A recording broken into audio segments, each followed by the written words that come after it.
ఛత్రపతి శివాజీ శ్రీశైలం వచ్చాడా? మన చరిత్రలో ఉన్న మహానుభావుల్లో ఛత్రపతి శివాజీ కూడా ఒకరు.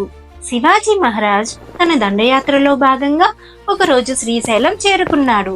అక్కడ భ్రమరాంబిక అమ్మవారిని ధ్యానిస్తూ ఎన్నో రోజులు తపస్సులో ఉండిపోయాడట.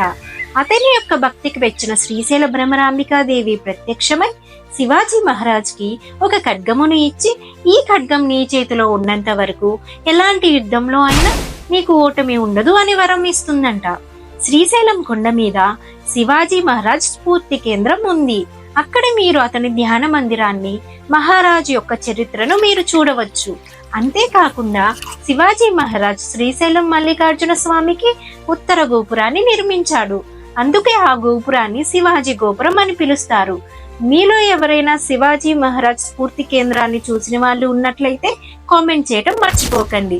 హర హర మహాదేవ్.